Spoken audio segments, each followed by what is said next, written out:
I'm Emma. My first big break after college was landing a job at Mason Trading Company as a lawyer's assistant. It was a bustling place, always buzzing with activity and ringing phones that hardly ever stopped. I loved the pace, it kept me on my toes.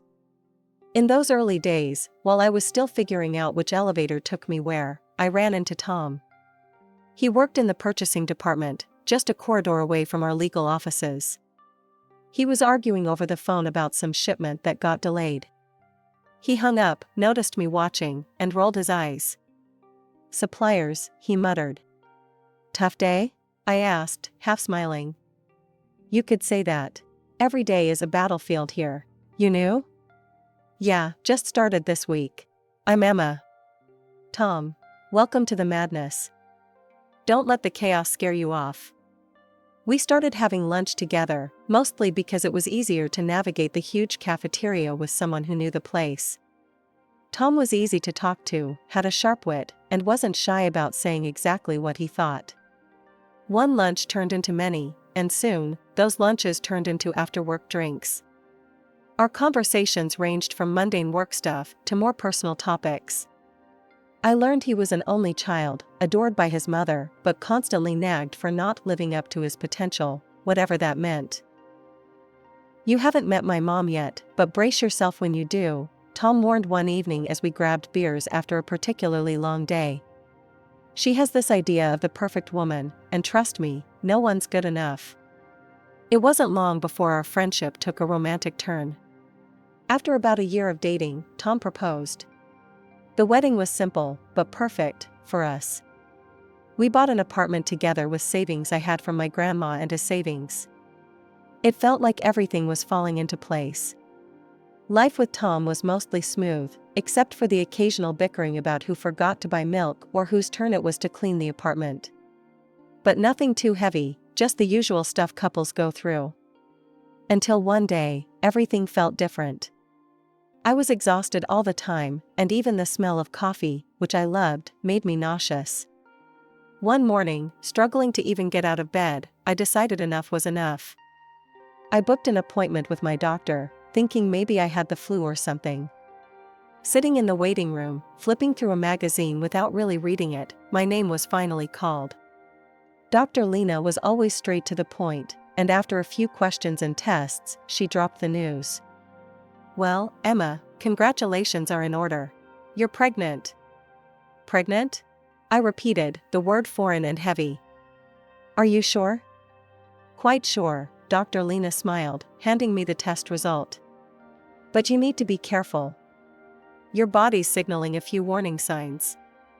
Nothing too scary, but you need rest, less stress." I nodded, my mind racing. Pregnant. How would Tom react? I couldn't tell over the phone. This needed a face-to-face. Walking through the door of our apartment that evening, I found Tom on the couch, eyes glued to his phone. "Tom, we need to talk," I said, my voice shaky. "I went to the doctor today. We're going to have a baby." Tom's face changed. It wasn't the reaction I'd hoped for. "A baby? Emma, it's not great timing, you know? We haven't even traveled like we talked about." "And a baby? That's a huge change." I felt a pang in my heart. "I know it's unexpected, but it's also kind of amazing, right? We're going to be parents." Tom ran his hands through his hair, a sign he was stressed. "I don't know, Emma. It's too much. It's too soon." "Too soon for a family with me?" I asked, hurt coloring my tone. "No, that's not what I mean. I just thought we'd have more time, just us two." The conversation went in circles. Tom saying it was bad timing, me trying to highlight the positive. By the end of it, Tom had closed off, and I was left feeling alone, holding on to a piece of news that should have brought us together but instead was pushing us apart.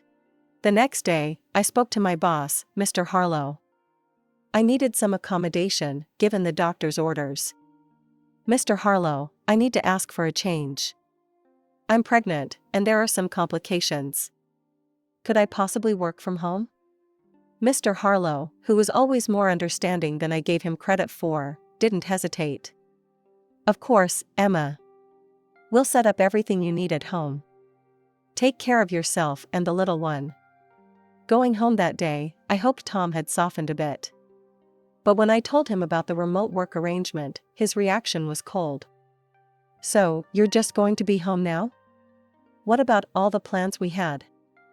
I thought you'd be happy I found a solution to keep the stress down, I said, trying to keep my voice steady. Emma, it's like you're not even listening. I said it's too soon for all this, Tom snapped back. I went to bed early that night, feeling the distance between us grow. As I lay there, the reality of my situation sinking in, I realized this journey was going to be tougher than I thought. The air in our apartment felt heavier these days, like each day was a cloudy one, even if the sun was shining outside. Tom's affection seemed to drain away as quickly as it came. He grew more distant, more irritated by the small ways my life had to change because of the pregnancy. He said he felt neglected, like he was second to my health and the baby's needs. His mom, Mrs. Blackwell, was no help either. She called one afternoon, her voice as cold as the winter wind. Emma, this child. It's not the right time. You should be focusing on supporting Tom, not dragging him into fatherhood. I clenched the phone tighter, fighting the sting in my eyes. It's not like I planned this by myself, Mrs. Blackwell. It's our child, not just mine. There are options, you know. You're just choosing the most selfish one. Her words sliced through me, leaving me feeling hollow inside. As if that wasn't enough, Tom's behavior started changing even more. His cologne was masked by another scent, a woman's perfume, unfamiliar and sweet, clinging to his clothes. The first time I smelled it, I convinced myself it was a mix-up at the dry cleaner. But then, it happened again. And again.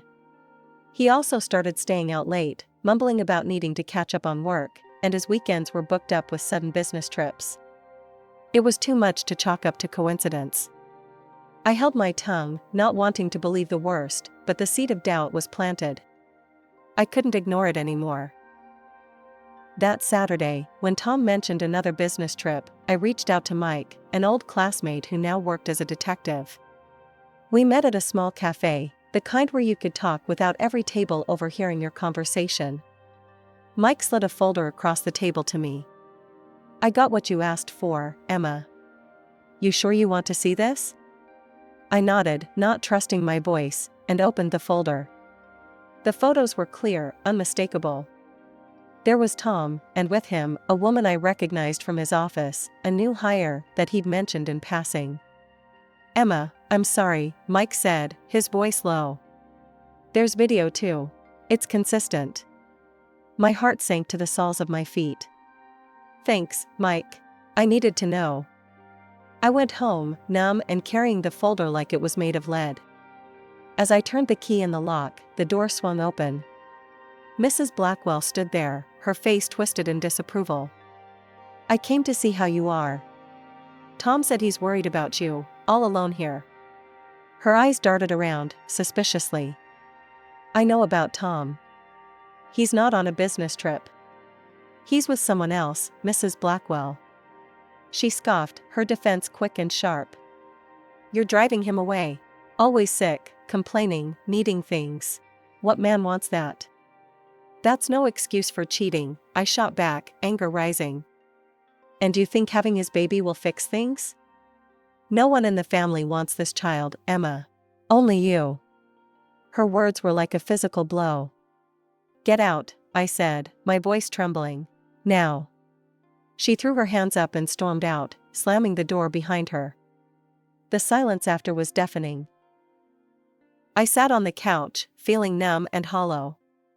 30 minutes felt like an eternity as each second passed with heavy, painful ticks, echoing the throbbing in my heart.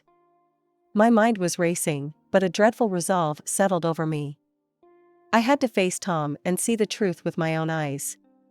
Mike had given me all the details I needed. There at the Grandview Hotel, room 718, he'd said, his voice filled with reluctant professionalism.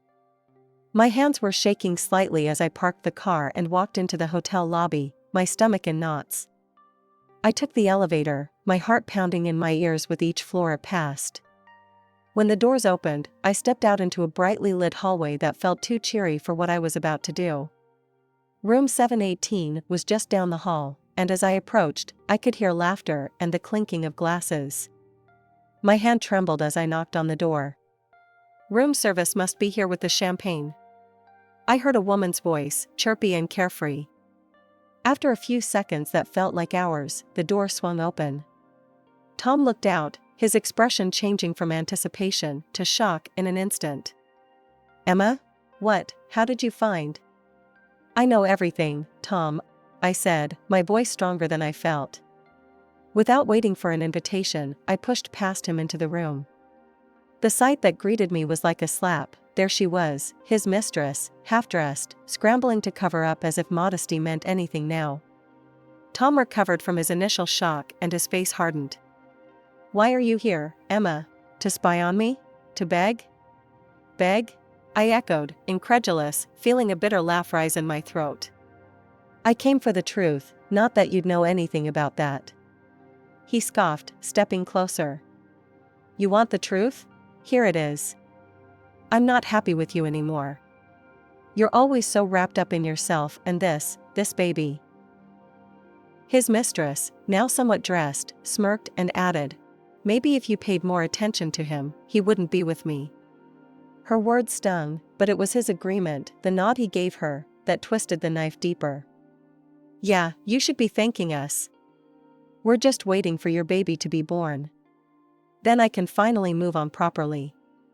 The room spun around me, and a sharp pain stabbed through my abdomen. I doubled over, gasping, the shock and pain mingling into a nauseating swirl.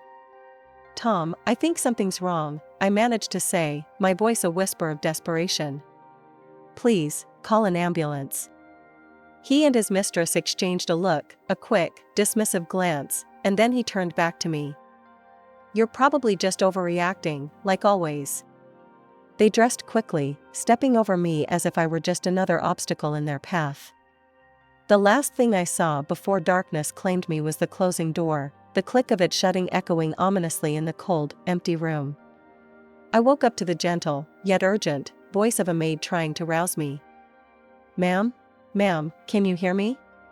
Her face swam into view as I blinked away, the darkness clouding my vision. The pain was still there, a dull ache that seemed to echo through my entire body.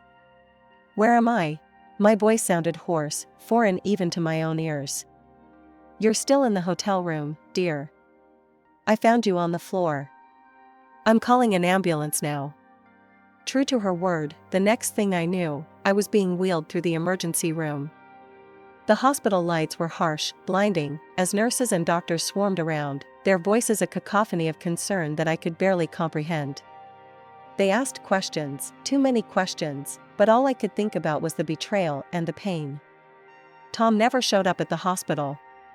Neither did his mother. Calls went unanswered, their silence more painful than any physical wound. By the time the doctor came with the news that I had lost the baby, the grief was so heavy, so overwhelming, it was all I could do not to scream.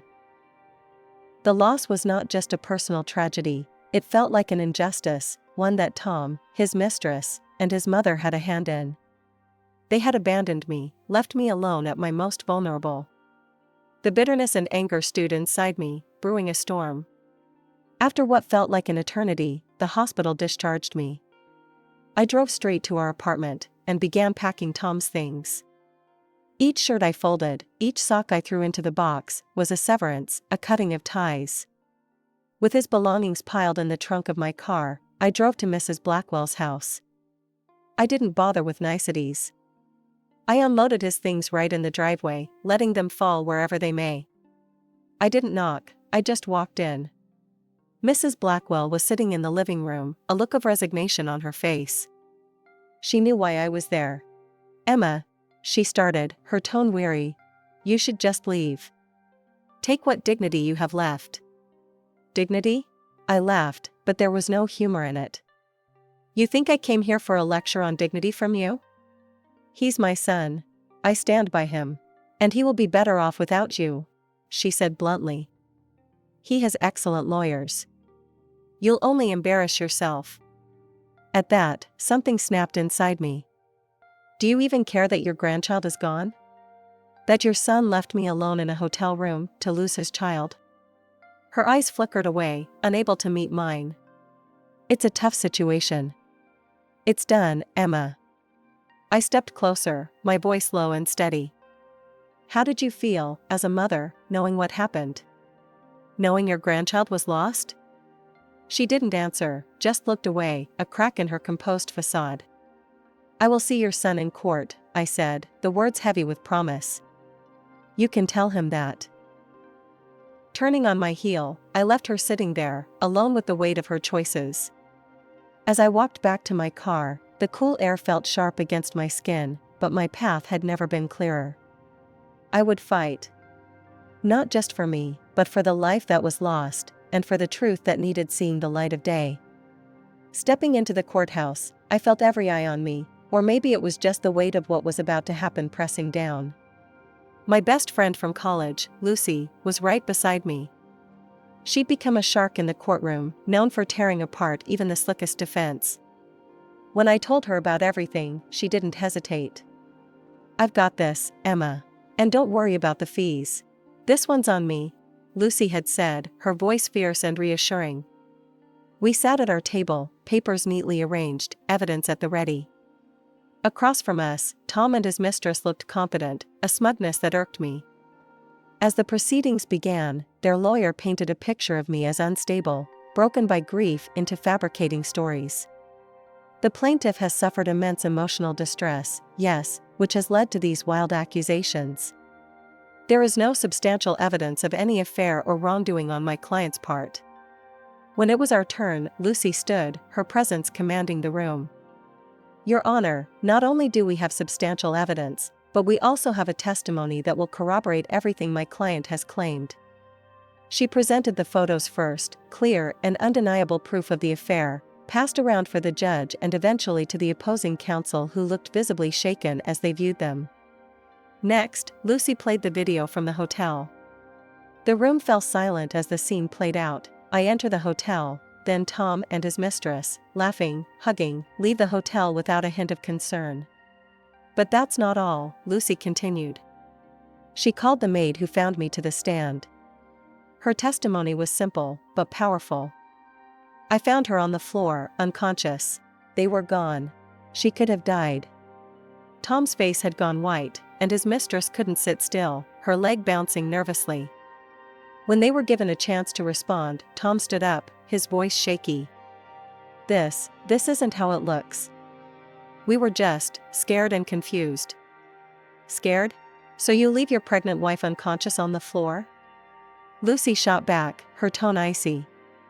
The judge took everything into consideration, the weight of the evidence, the testimonies. After what felt like a lifetime, he spoke. I find in favor of the plaintiff, Emma Blackwell. The evidence of infidelity and negligence is overwhelming. I am granting a 50-50 division of all marital assets, as well as financial compensation for the emotional distress caused by the actions of the defendants. As we walked out of the courtroom, Lucy elbowed me gently, a victorious glint in her eye. How's that for justice? I managed a small smile, feeling a mix of relief and sorrow. Thanks, Lucy. I couldn't have done this without you. Life had been limping back to normal after the courtroom drama. I bought a small apartment, and every new piece of furniture, every picture hung, was a step away from my past torment. The only shadow that loomed over my fresh start was seeing Tom and his mistress together at work, a constant reminder of the betrayal. One afternoon, as I was sorting through some legal briefs, my phone buzzed with a number I hadn't seen in a while. It was Tom's mother, Mrs. Blackwell. Emma, could we meet? I need to talk to you. Her voice trembled over the phone. I hesitated, memories of our last encounter flashing through my mind. Why should I meet you, Mrs. Blackwell? It's about Tom and your company. Please, I wouldn't ask if it wasn't important. Curiosity piqued and a bit of old loyalty to the company that stood by me, I agreed. We met at a small cafe, away from prying eyes. She looked worn, her eyes rimmed with red, as if she had been crying. Tom, he's not the boy I raised anymore, she started, not meeting my eyes. He and that woman, they're planning to cheat the company, sell off assets, and they want to force me out of my home. Her words hung heavy between us. I was still processing when she grabbed my hand, her grip surprisingly strong. Please, you're the only one I can trust to stop this. The plea in her eyes was real, but so was my reluctance. Mrs. Blackwell, your family drama is not my business anymore. It's not just family, Emma. It's your company too. They're planning something big. It could ruin everything. Her urgency struck a chord. I was, after all, part of that company. It had given me a chance when I was just a college grad, and many of my colleagues were like family. All right, I'll look into it, I conceded, more for the company than for her. Back at work, I started digging. I quietly pulled records and contracts, tracing the trail of transactions Tom and his mistress were involved in. It didn't take long to spot irregularities. The numbers didn't add up, goods were being purchased at inflated prices, far above market value. Armed with evidence, I made my way to the director's office. Laying the documents on his desk, I watched his eyes narrow as he scanned the evidence. This is serious, Mr. Harlow stated flatly, looking up at me. I'll handle this from here. Thank you, Emma. You may have just saved this company from a significant loss. Leaving his office, I felt a mix of relief and anticipation. Walking past Tom and his mistress, I caught snippets of their mocking laughter. I couldn't help but smile to myself. Justice had a way of finding its path, no matter how twisted the road might be. After exposing Tom and his mistress, a full-scale investigation rippled through the company. As it unfolded, I was often called to testify, detailing every discrepancy and irregular transaction I had uncovered. The courtroom once again became a familiar setting, but this time I stood confidently, bolstered by the truth and the mountains of evidence that supported our claims. The legal battles were intense and draining. Tom and his mistress faced the consequences head-on. The company, having suffered significant potential losses, pursued justice relentlessly, culminating in a multi-million-dollar lawsuit against the duo. The verdict was as expected, guilty. The court's decision barred them from holding any senior positions in the future, a fitting end to their corporate malfeasance. Amidst the chaos, my own career took a surprising but welcome turn. The company recognized my efforts and promoted me to a senior lawyer, an acknowledgement that came with a significant award. One quiet afternoon, as I was organizing files in my new office, a spacious room with a view of the city skyline, my phone rang. The screen displayed a number I hadn't seen in a long while. Mrs. Blackwell. Emma, it's me, her voice came through, tinged with humility, a stark contrast to our last encounters. I wanted to thank you for saving my home from being sold out from under me. Her gratitude was genuine, and despite everything, I felt a twinge of sympathy for her. You're welcome. I did what I felt was right. There was a pause, a breath of silence, before she added, I was wrong about you, Emma. So very wrong. I used to think you didn't deserve my son, but I've come to realize it was he who didn't deserve you. Her words, unexpected and raw, took me by surprise. Thank you for saying that. It means more than you might know. Could we meet? I'd like to apologize properly, face to face, she suggested, a hint of hope in her tone. I considered her request. All right, Mrs. Blackwell. Let's meet. We decided on a quiet cafe, neutral ground, for what was to be a frank conversation. Sitting across from her, I saw the changes the months had wrought on her. Gone was the haughty demeanor, replaced by a somber reflectiveness. Emma, I'm sorry for everything. I was blinded by my own expectations, my own desires for Tom, that I couldn't see the truth. You were always the stronger person, and I admire that deeply now, she confessed, her eyes not meeting mine. It's been a tough journey for us all, I acknowledged, my voice steady. But your apology is accepted, Mrs. Blackwell. We talked more, about life, about lessons learned. It was clear that friendship wasn't on the table, but mutual respect hung in the balance, a fine thread that connected our shared history. Leaving the cafe, I felt lighter, as if her words had lifted some of the shadows of the past. I walked back to my office, past the now empty desks of Tom and his mistress, a reminder of the bullet dodged. Their laughter no longer echoed through the halls. Instead, my own steps sounded a steady beat towards the future.